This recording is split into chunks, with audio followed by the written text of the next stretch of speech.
Hi there. Welcome to the Lead Relationally podcast. Let's go for a walk and join the guys as they talk about a better way to lead people.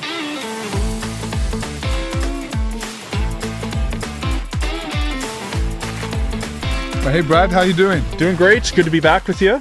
So good to be out on the road again. Well, and I'm excited for this next series of conversations that we're going to be having. As promised, we said we were going to talk about what we're calling the components of a relationship. And this is any relationship. You and I, we've thought about this for a while, talking about, well, what are all the things that sort of cover what makes up a relationship? What are the components? And then how do you measure them? And we've come up with 7. We think there's only 7. Maybe there's an undiscovered planet out there. But for now, there's 7 that we've tested a bit, and we feel like all of these together really do paint a picture of the health and strength of any relationship in your life. Apart, they don't tell you much. It's just one component. But you'll see, once we start to put it all together, you get the full picture.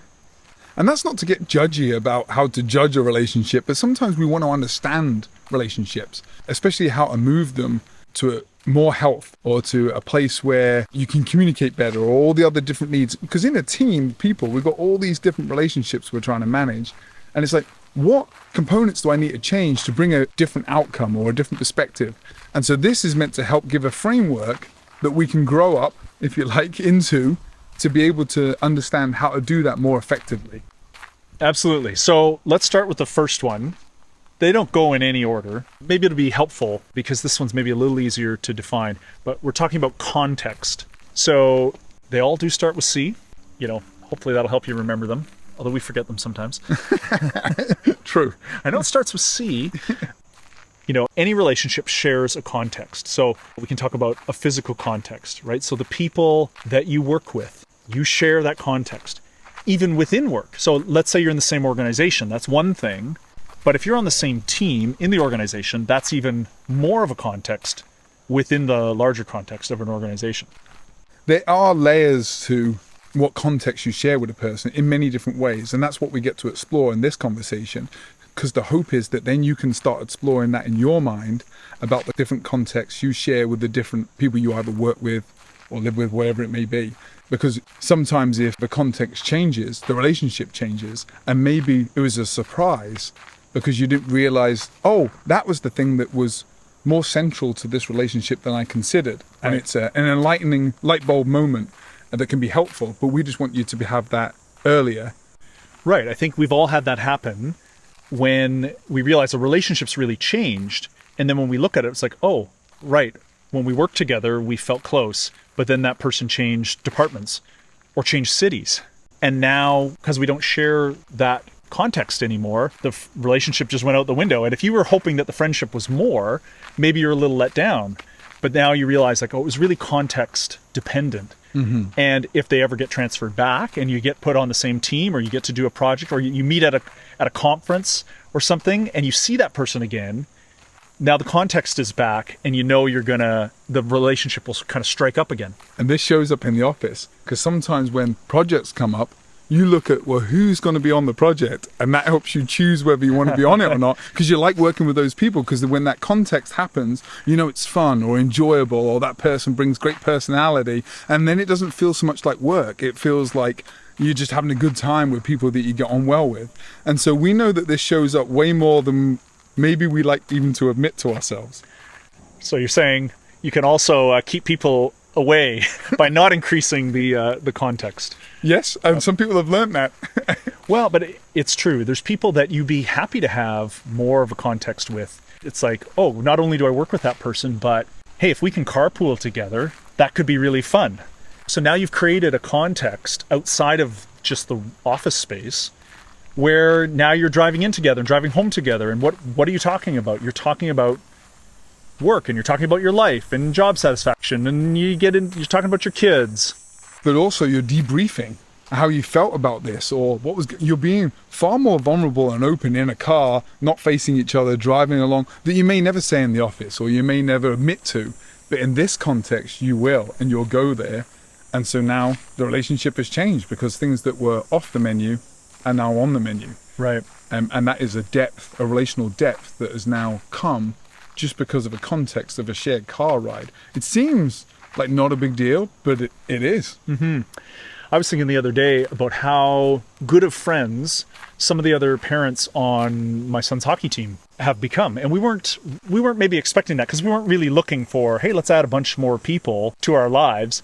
But we've been pleasantly surprised. The context of the team has meant that we're all in this together. Of course we were going to become friends. But then what's interesting is, as the team changes over year to year, we're not close with people that aren't on the team. If you were on the team 2 years ago and you're not on the team this year, we don't have the context anymore. So it's this season's families that matters. Right. Last season's was last season. Now, we still like saying hi to them when we run into them at the rink. They'll always be friendly, but we're not pursuing them. Oh, we don't see you anymore. We got to get on the calendar. We're not at that level. And that's what we mean when we talk about context. It's just one of the components of relationship. If you have context, it's an accelerant. It gives you every opportunity for all the other aspects of a relationship to potentially flourish and grow and go deeper. If you don't share a context, it's harder. Yeah, because then you'd have to be more intentional to say, hey, would you like to start this yoga class with me? Or would you like to start this going to golf or whatever? You'd have to find another context to help it continue and grow and flourish. Because if you lose one, you might have to replace it with another. That may seem clinical or less relational, but I think it's actually very relational too, because it's a way you pursue relationship is within a context. And so if you've lost one, you might need to gain one. Mm-hmm. Right. If you value a relationship and the context has changed, you have to be really intentional. And so it's just a way to help understand why, of course, some relationships are easier if you share this. And if people may say, well, what are some examples of this? Obviously, we've got the being on the same project together, but also I've seen some people, if they've had this manager that they love working for, and then that manager goes and gets a job somewhere else, they will sometimes literally change organization, change companies, even change cities to continue working for that person because they love that context of working for that person, the way they led them, the way they saw them, treated them, respected them. You would even move cities, take a pay cut to continue that. So it's potent, it's powerful. And so context is a bigger deal, but not all context is just current.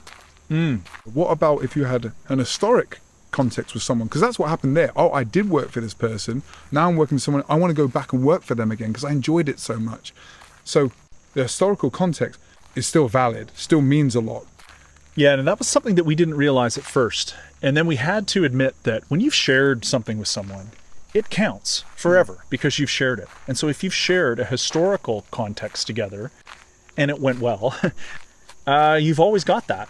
You've always got the potential that if there's ever opportunity again, that we wouldn't be far from sort of this relationship kind of like coming together again, because of that shared history. This is why people have high school reunions. We shared a high school context. We went to school together and that was something. But not all people want to go, Brett. Right, exactly. Some people liked that context and they want to recapture it. Reunions are a big deal for them. We got to get together again. We got to relive. And other people are like, why?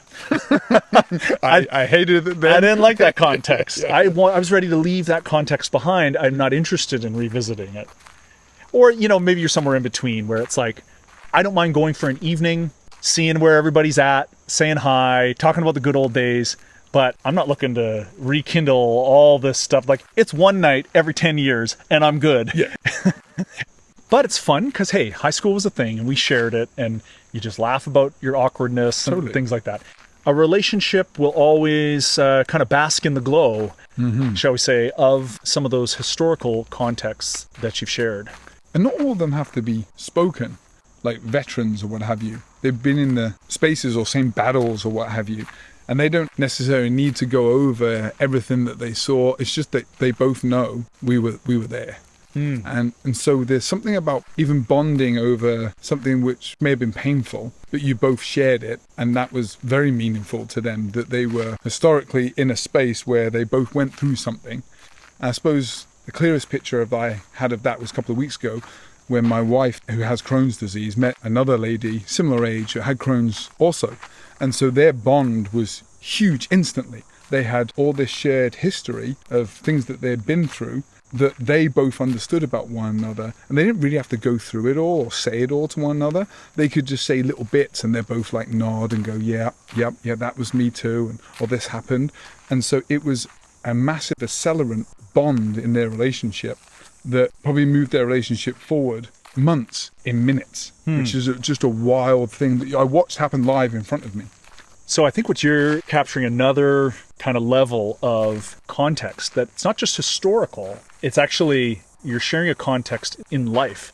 Your wife and this woman, because they have dealt with the same things, once they realize that about each other, even though they don't have history, if they've been through things together, they met in the hospital or something like that, that's fair. Then they've got historical context. But they didn't actually have any history together. They have their own history with the disease. And so they share the same life context. And I think we see that all the time. Why do people have this sort of instant kind of connection? But we're not talking about like just things in common. We're talking about a shared like life context. You had mentioned the soldiers, that if you've been through something, certainly if you've been in the trenches with somebody, you have that shared historical context. But even if you meet somebody and you were never serving together, but you know that that person has been through what you've been through, this has got to be especially true for veterans. I know that you've seen things that I've seen, and we don't even need to talk about it, and we don't want to.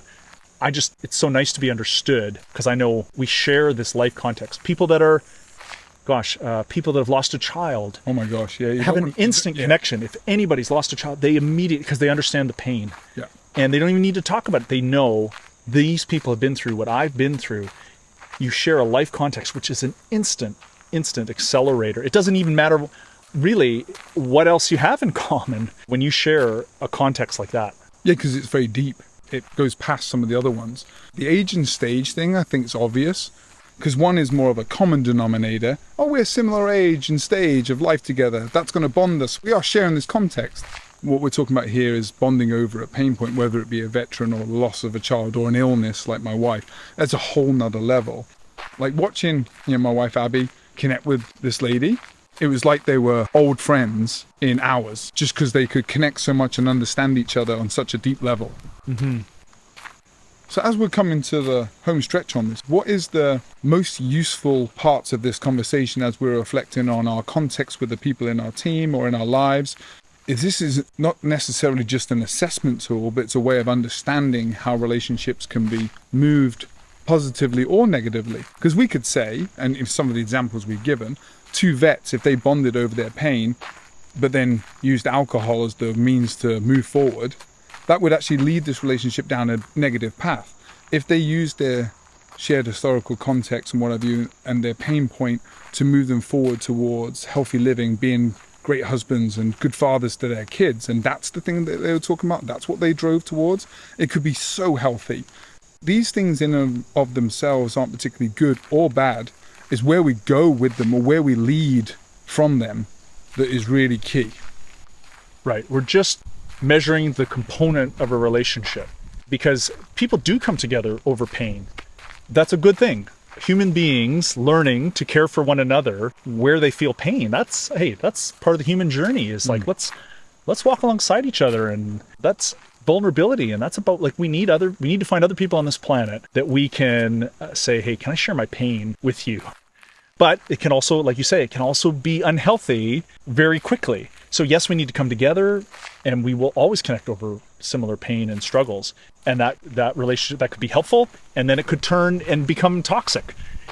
Two people whose marriages have fallen apart will have a lot to talk about. And they might find in each other comfort and understanding and support. Or they could become really bitter, and it could become unhealthy. And now we're actually not helping each other heal and turn the page. We're actually bad for each other if we're just commiserating, and we need actually other people to help us move off of this space. And so, we're not saying that context is always good or bad. If there's context there, whether it's actual physical context, we are in the same spaces, doing the same things. If it's historical context, we've done that in the past, and that counts for something now because we remember it. Or kind of what we were calling that life context, where we don't maybe work together, we're not around each other, we don't have a historical context, but we have this instant, there's something about our lives that put us in this unique context together that we understand in each other. So you can see how it kind of shows up in different ways. So I think it starts as an assessment tool that if you want to understand your relationships, think about the context you share. If you want to think about why am I not as close with certain people, look at the context. Maybe it's changed and maybe it's not. And maybe there's other components because there's 7 of them. So only all together does it give you a full picture. So this won't give you the full story, but it might give you a huge piece that you're looking for to understand, oh, why is it working this way? But then as a leader, I think you want to take it to the next level. You want, especially if you want to lead more relationally, you're saying, okay, I don't want to just assume, well, we work together, so of course things are good. I guess that would be the next question is how do you sort of, if we have a work context, like where do you take it from there? Maybe it's not appropriate. We've always said it's not about being best friends with everybody. So how do you start to turn up the context dial? Absolutely. It may change where people are in the office, who they share an office with, who they go to lunch with, who they ride with. All of these other things is sometimes when you want to create more conversation, more connection within teams and people. If we think it through the lens of context, there might actually be some simple tweaks that you can make that will change people's connection level through their context, which seem very shallow, but actually relationally can be very deep. Mm-hmm. And also the same with 2 people that maybe are driving people in a not helpful way. You might want to change that context a little bit too. It works both ways, doesn't it? Because it's not always positive, not always negative. It's just true that this is how people relate and connect. And sometimes it may bring a bit of understanding as to why a relationship abruptly ended when you didn't want it to. Maybe you missed the context change, and now this will then bring it into focus. Yeah, I hope it sort of piques your curiosity and creativity to think, I think there's little ways to create context. It doesn't have to be if you're working with people, that's your main context. Okay, after that though, what are the things that we share? And I think there's actually lots of opportunity at work because that's what makes work better, more fun and more meaningful is when we actually share things beyond just, well, we came together and we got the project done. I was thinking the other day about somebody who said that their boss just started a little running club at lunch. And what a fun way to say, hey, it wasn't mandatory. It was anybody that wanted to join him and do that. And all these people said, yes, good excuse to get healthy. But also, I think they just wanted let's get out there together and share something that isn't work. And I just thought it was so brilliant because of what it meant to have that different type of thing. Oh, now we're talking about running. I'm talking about fitness. And so it was creating a context within the workspace and in the team space that was just different. And I've also heard of other people that do, hey, I'm having a time with a whiteboard to work on a couple of problems. If anyone wants to join me for an hour on Tuesdays at 11, it was just like an open invite for people to come and offer what they have to some of the challenges that this person was facing as their leader. And it was drop-in, it was casual, but it was also saying, but I'm interested in what you'd have to share, what you'd have to say. And it was casual and it's an hour. But so it's still work-related. It meant you mixed up departments a little bit. And all of a sudden that changed the context for, oh, I'm being asked about a marketing thing, but I'm in accounting. Well, yeah, like if we just wanted to kind of talk about it and get your perspective on it. And that was a neat context change for people because now I'm out of my department. Sometimes it's good to think through. Is there a chance where I can change the context even within the workspace where people get to dabble in other people's areas? That can feel fun too. Well, I love it, Chris, because you're also getting into calendar, which is next week. That's fair. But next week. We're going to get this a lot, that these overlap. Absolutely. Right? Obviously, your context shows up on your calendar, and that's just another component of a relationship. So we'll save that for next time. But in the meantime, think about your context that you share with people and how important they have been to where your relationship's at now. Yeah, enjoy that. All right, get out there walking. We'll see you next time. See ya. Hey, thanks guys. Join us again soon for another conversation. But in the meantime, it's your turn. Get out there and walk alongside the people that you're leading. Visit us at leadrelationally.com and follow us on Facebook and Instagram for more support.